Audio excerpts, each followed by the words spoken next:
Gisabog yun eh. Naku. Masakit din yun. Basti lang. Makatamaan tayo si Jay. Tatala yun.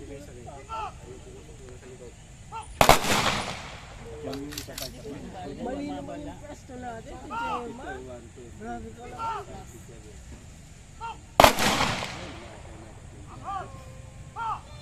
Kaya Tatamaan tayo si Jay. Mali yung pwesto natin. yung airpack nila ganyan. Oo. Sa bibig ng mga bayan.